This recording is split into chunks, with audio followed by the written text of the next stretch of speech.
Welcome back, guys, to another Tip Off Tuesday. Like, no, seriously, thank you for coming back. Great to see you guys again. We have a huge amount to cover today. So let's get going.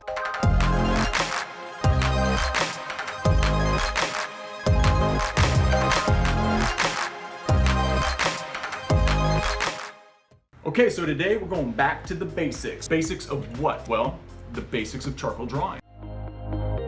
If I keep feeling like I'm missing something, don't you worry about me, yeah.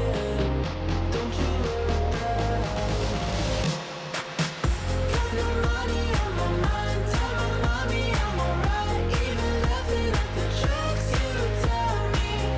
Keep myself inside the lines, need a tidy all the time. If you ask me, I am fine. Got no money on my mind, got no money on my mind, got no money.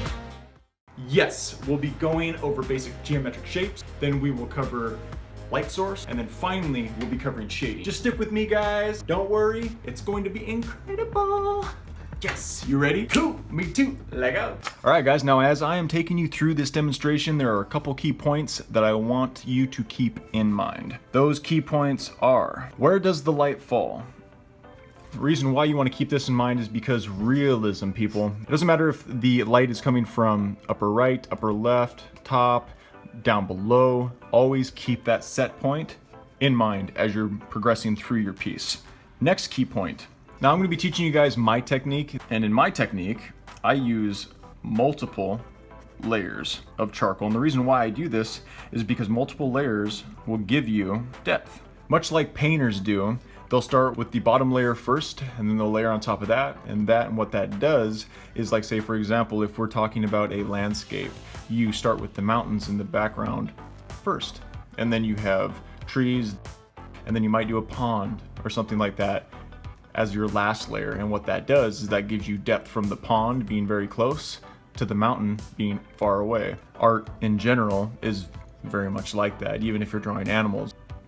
And the last key point to keep in mind is that a hard charcoal will stick to a soft charcoal. Yes, keeping this in mind, and as you are applying charcoal, you will want to apply soft charcoal first, then your medium charcoal, and then as a last layer, put your hard charcoal on. And what this does is this gives you the depth that we were talking about with using multiple layers. And if you keep in mind light and where that falls on your piece, you will be able, as you are drawing out your shadows and whatnot, you'll be able to make your drawing look realistic. But here, let me show you with some geometric shapes.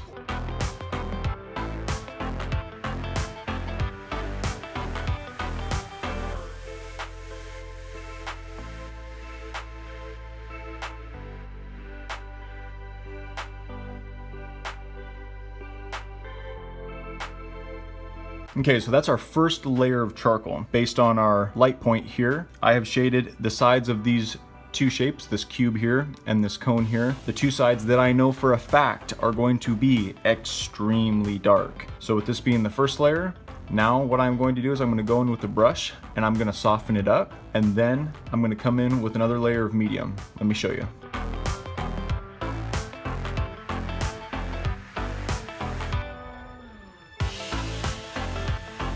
Okay, so you see how that has made it extremely soft? Now, when we go to apply the medium charcoal, we're gonna get a nice, cohesive application. Let me show you.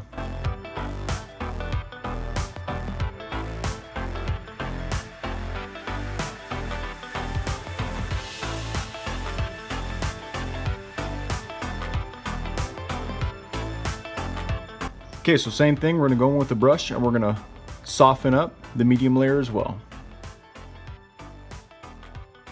Okay, so now it's ready for the last layer, that last hard layer of charcoal, and to really darken it up. The next part is probably my favorite part. Now we're going to do effects, and we're going to go in with a brush because we want the edge of that shadow to be as soft as possible. So what we're going to do is we're going to follow the contour of the shape itself, which is left to right. And we're just going to take the brush here, just like that.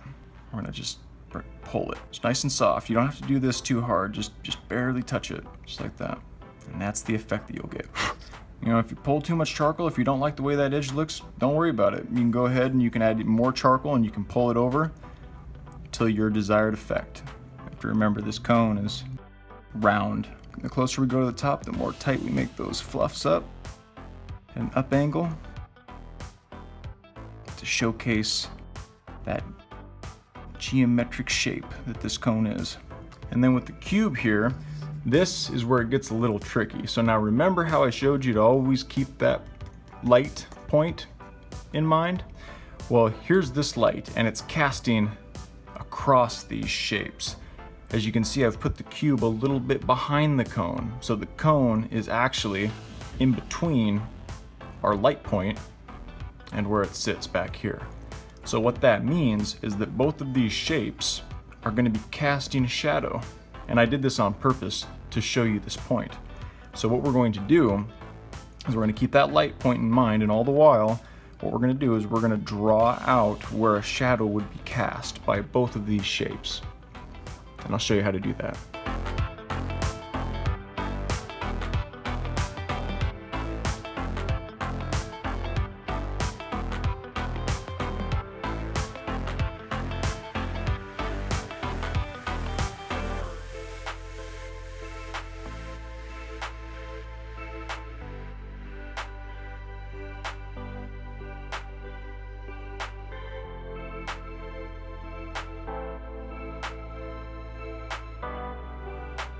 So as you can see, I took the light point from the top of the cone, cast it straight out, and then from the base of the cone, and brought it straight back. So this cone shadow will actually be casted not only on the ground, but also on the cube itself.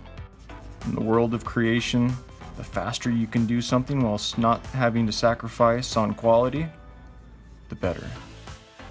And then what I've been known to do is to go in and highlight. Now, typically I will save this for like a last round detail session, but you basically go in here with a hard charcoal. You press up those hard lines, or the boundaries. And there you are. Yes, that was geometric shapes. So there you have it. There are the basics. I hope this was helpful for you. If you guys want to learn how to draw something else, feel free to comment down below. That is it. That is all I got for you guys this week. And thank you guys so much for watching. If you guys dig this video, what we do here, please hit that like button, subscribe, hit the little bell, ding, so you can be notified when our next video comes out, and we will see you in the next one. Hey, what are you doing? Daddy's working.